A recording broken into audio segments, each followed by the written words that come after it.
Hey there everybody, it's markcrilley. I'm back with another video. Today I'm going to be doing what I call the upside down face challenge. Trying to do one of these drawings of a face that when you turn it upside down looks like a different face. Hopefully some of you have seen one of these before. I did not come up with the idea. It's existed for, I would guess, hundreds of years. This concept of drawing sort of two-way faces that can be flipped around and become a different face. I used to try to do them when I was a kid. I really haven't done one for quite a long time, and I thought, let's try just for fun as a video to bring my skills, my modern-day skills, to completing one of these challenges. Now, my idea is to draw this guy with a full head of hair that will become his sort of beard and mustache. When you flip the drawing upside down. And that requires, unfortunately, you know, the whole thing, the challenge of doing one of these things is you're trying to draw a mouth up on the forehead a lot of times. And you're also having to sort of minimize the nose, it seems to me. When we get to that part of it, it'll be clearer what I'm talking about. And indeed, I doubt that I'm going to do this entire video real time, but I thought I'd do some of this beginning part of it real time. Now this, I'm going to begin drawing a line for his eyes, and he's going to look very sort of cheerful. My idea is that he's going to look very cheerful from this point of view. And indeed, I shouldn't even say it's one person. It's going to look like two completely different people, because this guy's clean-shaven, as you can see down here, and this other guy's going to have quite a beard going on when we flip it around. And I'm going to wait until the very end of the video to flip it upside down and see if we have succeeded in creating a second face of a bearded gentleman. Now, one of the interesting things is this line that's supposed to be the bottom of his eyes that sort of makes him look kind of cheerful and happy, because the eyes seem to be squinted into a smile almost. This is going to become the sort of line of the brow when we flip it around, and he's going to have quite a stern looking expression if all goes according to plan.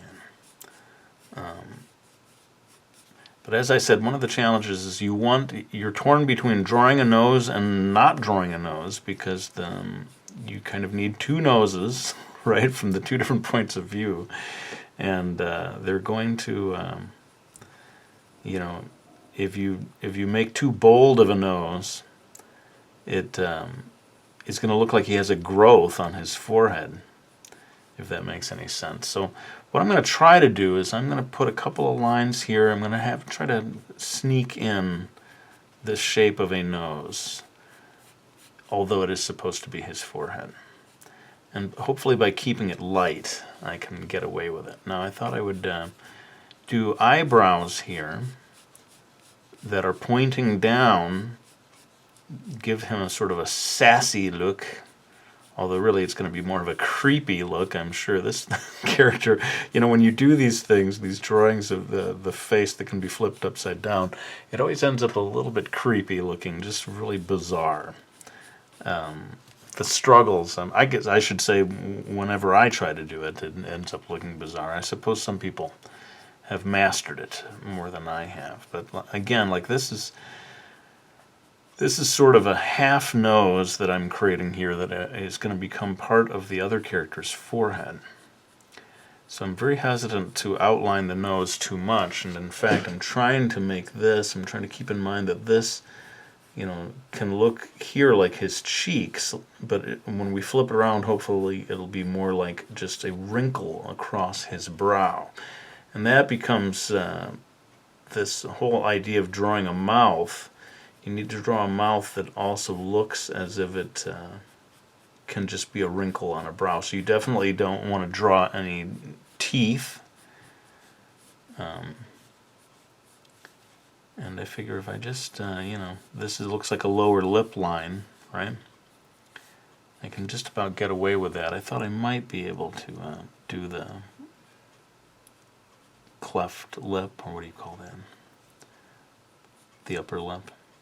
Sort of sneak in these lines, even though I don't think you normally would see lines like that on somebody's forehead. And I thought maybe just get a secondary line down here that doesn't really seem necessary for drawing a mouth, but I think it'll help camouflage this into forehead wrinkles when we get to that part. Now the ears become a sort of an issue where you know, the ears usually have a distinctive shape, and in a way I'm going to sort of cheat here and give him very large ear lobes that when you flip it around will look like the upper part of the ear. So as you can see, he's already looking quite creepy. And I do apologize in advance to any of you who get nightmares from this guy. And then I thought I could do down here like the collar.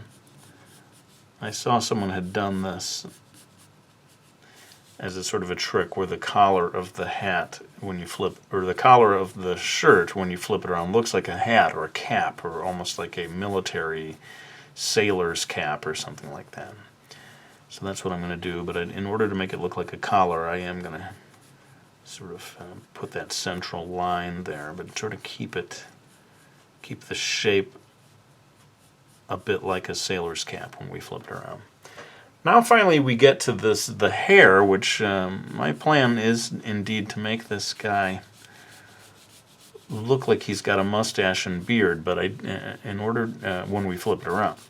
But in order to sort of camouflage that into his hairstyle, I have to be careful about not making the mustache lines too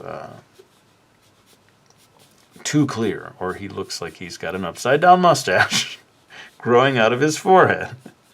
But I thought up here I might be able to have him, and I'm sorry if I'm starting to go outside of the frame of the video here. I may have to shift focus. Hang on, I'm going to do this on the fly. Why not? You can see the line even where I was trying to show myself. Mark, don't draw outside of this line. But you know what? I need this space now for drawing the beard, so I'm just going to sort of erase that. And the beard hair. And so it's going to look like this guy has, you know, sort of like almost 1980s hairdo with lots of gel. But then when you flip it around, hopefully it'll just look like a big bushy beard. And yeah, I can see that I've probably talked about most of the stuff that I can say in relation to this. I'm going to go ahead and finish it up, finish up the pencil drawing part of it in time lapse, and maybe I'll come back and do some coloring and talk just a little bit more as I add color. But for now, yeah, let's go ahead and wrap this up.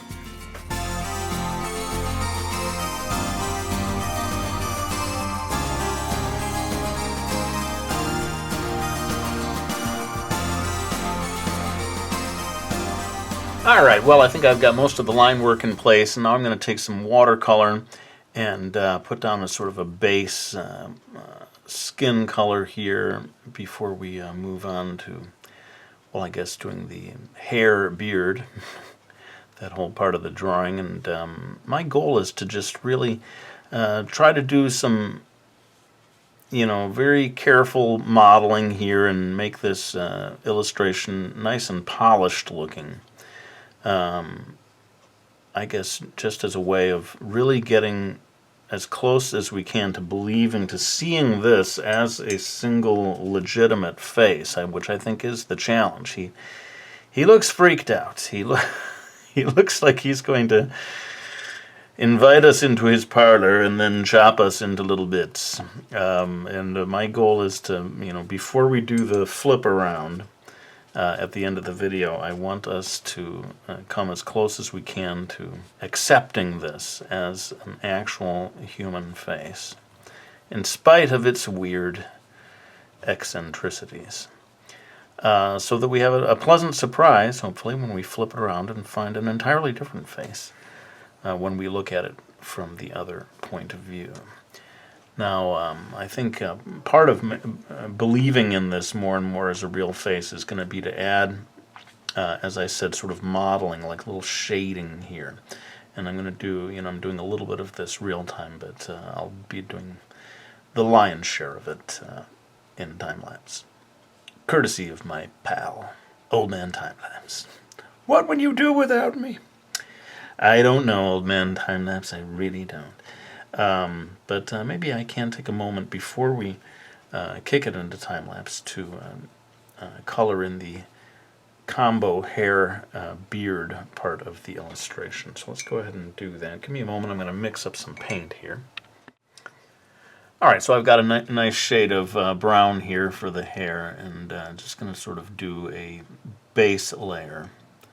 And really, an awful lot of this is going to come later on. And I do plan to use colored pencils to really refine this as best I can.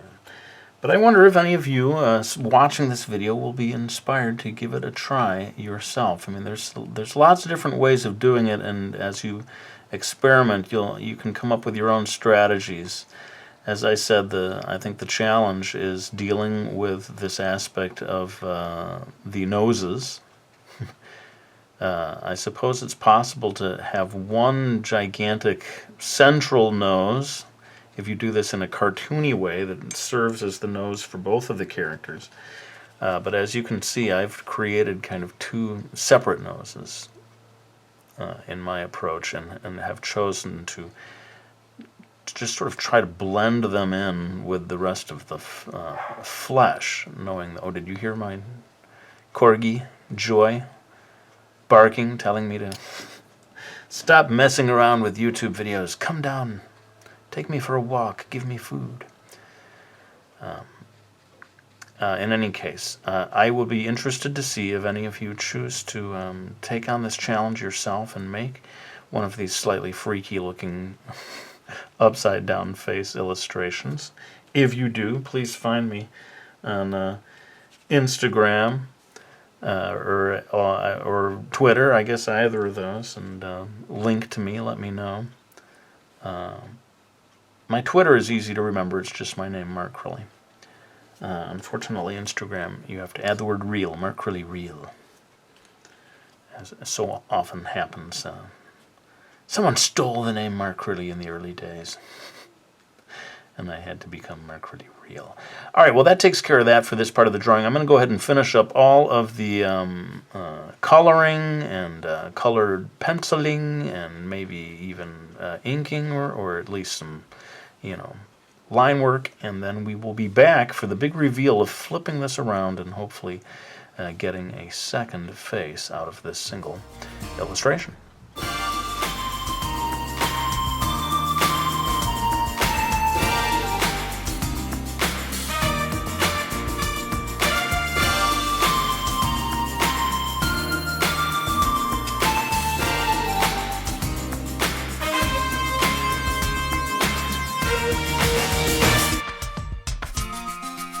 Alright, well I think we've got enough of the illustration work done now. He is looking very freaky indeed. Maybe this is, based on the response to this video, it may be the last time I attempt one of these. He just looks so creepy, let's be honest. But now it's time for the moment of truth. We gradually turn this picture around and see if we have succeeded in creating... Oh, Joy. Even Joy, my corgi, is excited by this moment in the video. If you can hear that, barking downstairs. There you go, folks. Our bearded gentleman. I don't know if it's entirely successful, but we get the basic idea. It's surprising how different the two faces end up looking. Don't you agree, Joy? Joy the corgi. There you go, the drawing as we made it, and the second drawing